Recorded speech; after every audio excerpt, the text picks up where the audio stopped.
Dalam kegelapan menjelang fajar pada 15 Maret 2025, sekitar pukul 3.45, sebuah B-52 Stratofortress menggelegar ke langit di atas Laut Arab. 8 mesinnya meraung menantang saat menembus wilayah udara Yaman yang disengketakan. Titan perang berusia 70 tahun, peninggalan perang dingin yang kini terlahir kembali untuk era baru, mengangkut 70.000 pon bahan peledak berpemandu presisi, disiapkan untuk melumpuhkan kelompok milisi Houthi yang telah mendatangkan malapetaka selama lebih dari setahun. Bagi Amerika Serikat, sudah saatnya memulihkan hukum dan ketertiban melalui operasi khusus yang dikenal sebagai Operasi Rogue Rider. Dunia pasca serangan Palestina terhadap Israel pada Oktober 2023 adalah dunia yang berbeda dari sebelumnya.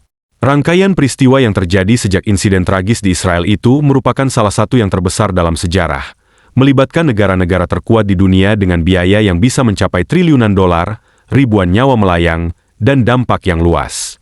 Namun, ini belum berakhir. Domino masih terus berjatuhan. Setelah pembalasan Israel terhadap serangan tersebut, Houthi, kelompok Islam Syiah yang didukung oleh Iran, meningkatkan serangan terhadap pengiriman di Laut Merah, menargetkan kapal-kapal komersial dan kapal perang AS sebagai bentuk solidaritas dengan warga Palestina. 2 tahun kemudian, pada pertengahan Maret 2025, Houthi telah menyerang lebih dari 190 kapal, menenggelamkan 2 diantaranya, menyita 1 kapal, dan menewaskan 4 pelaut, yang menyebabkan penurunan 70% dalam volume kargo di Laut Merah serta meningkatkan biaya pengiriman global hampir 200 miliar dolar. Persenjataan mereka, yang mencakup rudal balistik anti kapal, rudal jelajah, pesawat tak berawak, dan kapal peledak, menimbulkan ancaman signifikan terhadap Selat Bab el-Mandeb, titik sempit yang mengalirkan 12% perdagangan global. Houthi juga meluncurkan lebih dari 40 rudal balistik dan drone ke kota-kota Israel. Setelah pelantikan Presiden AS Donald Trump pada Januari 2025, Komandan CENTCOM, Jenderal Michael Kurilla, menentang kampanye pengeboman agresif yang dimodelkan pada operasi Israel terhadap Hizbullah. Kampanye ini disetujui untuk uji coba selama 30 hari oleh Trump dan diberi nama Operasi Rogue Rider, bertujuan untuk melemahkan kemampuan Houthi dan memulihkan kebebasan navigasi. Untuk melaksanakan kampanye semacam itu, Amerika Serikat memerlukan armada pesawat pengebom berat yang mampu membawa muatan besar dan menimbulkan kerusakan signifikan. Dan mereka memiliki senjata itu, B-52 Stratofortress yang mematikan. Boeing B-52 Stratofortress, yang akrab dipanggil BUF, akronim untuk Big Ugly Fat Fellow, adalah salah satu pesawat paling tahan lama dan serbaguna dalam sejarah penerbangan militer.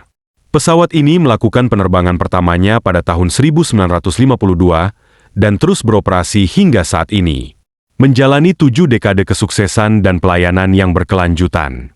Seperti yang dilakukannya pada tahun 1952, B-52 kembali terbang pada tahun 2025 dalam operasi Rogue Rider melawan Houthi, dengan tujuan menyampaikan pesan melalui cara yang paling eksplosif. B-52 adalah pembawa pesan yang sempurna untuk misi ini. Saat ini, B-52 adalah raksasa penerbangan.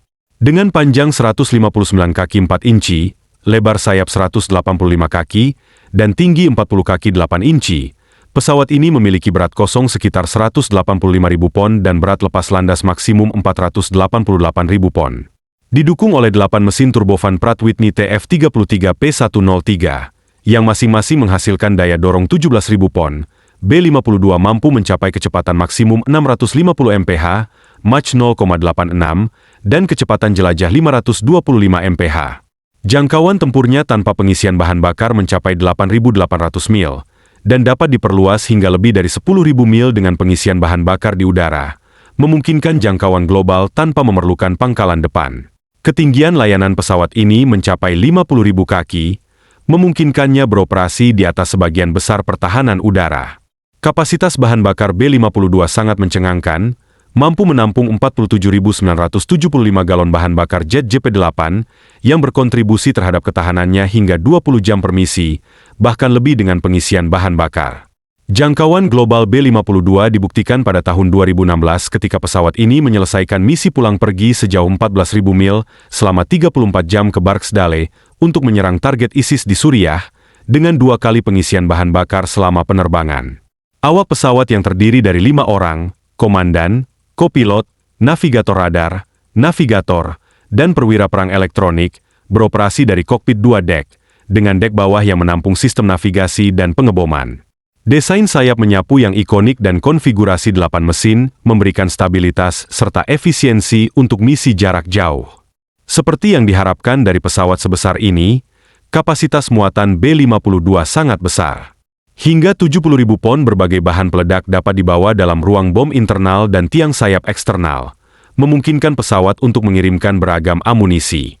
Ini termasuk amunisi konvensional sebanyak 51 bom Mk-82 seberat 500 pon, 30 bom Mk-84 seberat 1000 pon, 12 bom Mk-84 seberat 2000 pon, 30 bom klaster Sibiu-87, atau 30 Sibiu-104. Sistem Gator Mine dapat menyebut B-52 sebagai rumah mereka.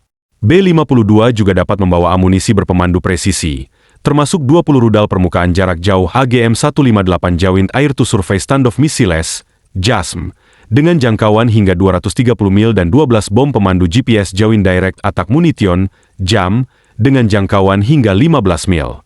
Selain itu, pesawat ini dapat membawa senjata nuklir, termasuk 20 rudal jelajah peluncur udara AGB-86B dengan hulu ledak nuklir W-80, masing-masing memiliki hasil antara 5 hingga 150 kiloton. B-52 juga dapat mengangkut 12 rudal jelajah siluman canggih AGM-129 yang berkemampuan nuklir. Sebagai tambahan, B-52 dapat mengerahkan berbagai jenis persenjataan lainnya, seperti rudal anti kapal AGM-84 Harpoon dan AGM-42, serta ranjau laut untuk interdiksi maritim. Apapun senjatanya, B-52 diperlengkapi dengan baik untuk menggunakannya. Inilah salah satu alasan mengapa B-52 menjadi pesawat pengebom pilihan untuk berbagai misi militer AS, termasuk pencegahan nuklir strategis. Sebagai bagian dari 3 serangkai nuklir, B-52 melakukan patroli nuklir jarak jauh, menjaga pencegahan yang kredibel terhadap musuh seperti Rusia dan Cina. Kemampuannya untuk beroperasi selama berjam-jam dengan hulu ledak nuklir memastikan kemampuan serangan kedua yang cepat jika musuh menyerang lebih dulu. Dalam hal serangan konvensional, B-52 telah menjadi kunci dalam berbagai konflik, mulai dari Vietnam hingga Afghanistan, memberikan dukungan udara dekat, pengeboman karpet, dan serangan presisi. Dalam operasi Rogue Rider melawan Houthi, B-52 menargetkan infrastruktur Houthi dengan rudal jarak jauh udara ke permukaan gabungan, memanfaatkan kemampuan jarak jauhnya untuk menghindari pertahanan udara. Untuk operasi maritim, B-52 dilengkapi dengan rudal Harpoon dan ranjau laut, yang memungkinkannya mengganggu pengiriman musuh dan mengamankan titik-titik sempit seperti Selat Hormuz. Dalam peperangan elektronik, B-52 menunjukkan kemampuannya untuk melakukan segalanya. Pesawat ini dilengkapi dengan avionik canggih dan POD yang mampu mengganggu sinyal musuh, serta bertahan terhadap upaya pengacauan, memastikan bahwa pesawat pengebom dan muatannya tetap berada di jalur selama misi. Semua kemampuan ini, dan masih banyak lagi, menjelaskan mengapa B-52 menjadi pesawat pengebom utama untuk operasi Rogue Rider milik Sencom AS, sebuah misi yang menarik perhatian dunia. Misi ini masih dalam tahap simulasi tetapi didasarkan pada data nyata. Sangat mungkin untuk B-52 legendaris. Operasi Rogue Rider tahap 1 dimulai pada 15 Maret saat fajar dengan serangan udara dan laut terkoordinasi dari Diego Garcia. 6 B-52, masing-masing membawa 20 rudal jelajah AGM-158 JASM, meluncurkan serangkaian serangan yang menargetkan sistem radar Houthi, lokasi pertahanan udara, dan fasilitas penyimpanan rudal di Saada. Kapal induk USS Harry S. Truman dan USS Carl Vinson yang ditempatkan di Laut Merah mengerahkan 22 FA-18 Super Hornet yang dipersenjatai dengan amunisi serang langsung gabungan JAM untuk menyerang lokasi peluncuran pesawat tak berawak dekat Hodeidah. Kapal penjelajah USS Philippine Sea dan kapal perusak USS Gravely, serta USS Mason, meluncurkan 82 rudal Tomahawk ke pusat komando dan kendali musuh. Secara bersamaan, 6 pesawat pengebom siluman B-2 Spirit menjatuhkan penetrator besar GBU-57 ke bunker bawah tanah yang diperkuat, bertujuan untuk menghancurkan tempat penampungan rudal. B-52 yang terbang pada ketinggian 40.000 kaki melepaskan JASM dari jarak 200 meter, menghindari rudal permukaan ke udara TUP-1 dan TIB-2 yang telah menghancurkan 7 MQ-9 Reaper pada bulan April. Setiap Reaper bernilai $30 juta, sehingga total kerugian mencapai $210 juta. Serangan dalam operasi Rogue Rider menargetkan 30 lokasi satu persatu, termasuk pangkalan udara Al-Di Alami dan fasilitas pelabuhan Huda. Hingga 31 Maret, lebih dari 2 minggu setelah operasi dimulai, lebih dari 300 target telah diserang, termasuk 50 sistem radar dan 20 baterai pertahanan udara. Sencom melaporkan penurunan 40% dalam peluncuran rudal Houthi, tetapi kelompok tersebut membalas dengan serangan pesawat tak berawak terhadap USS Harry S. Truman yang hampir mengenai sasaran. Sebuah FA-18E Super Hornet seharga $67 juta meluncur dari dek kapal induk, melakukan manuver untuk menghindari serangan Houthi. Fase kedua, yaitu eskalasi, dimulai pada 1 April, tetapi tanpa semua kebodohan. Karena kampanye semakin intensif dengan B-52 yang melancarkan serangan mendadak hampir setiap hari. Setiap serangan mengirimkan hingga 12 jam dan 20 jam terhadap lokasi produksi senjata Houthi dan kompleks kepemimpinan.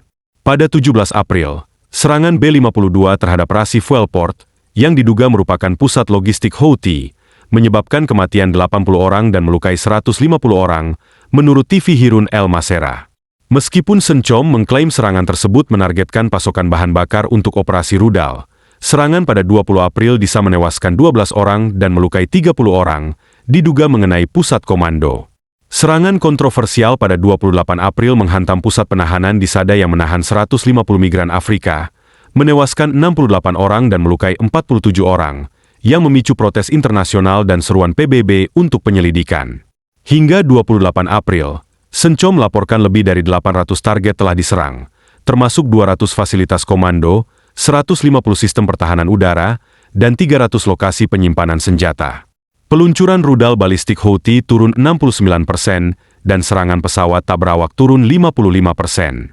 Namun, serangan terhadap Israel dan kapal-kapal AS terus berlanjut, termasuk serangan rudal di Bandara Bengurian pada 2 Mei yang berhasil dicegat oleh Israel. Pada titik ini, operasi Rogue Rider telah menghabiskan biaya sekitar $1 miliar, termasuk setidaknya $200 juta dalam bentuk amunisi. Hal ini menimbulkan kekhawatiran mengenai menipisnya persediaan JASM dan Tomahawk yang penting untuk pencegahan di Pasifik. Timur Tengah sedang terbakar, baik secara harfiah maupun kiasan, dan api itu tampaknya tidak akan padam dalam waktu dekat, sementara Israel dan Iran saling bermusuhan dengan sengit. Namun, sebelum konflik antara Israel dan Iran, ada operasi Rogue Rider, sebuah operasi sukses yang dipimpin AS yang mengangkat pesawat B-52 ke langit dengan kejayaannya, pada dasarnya menyelamatkan dunia.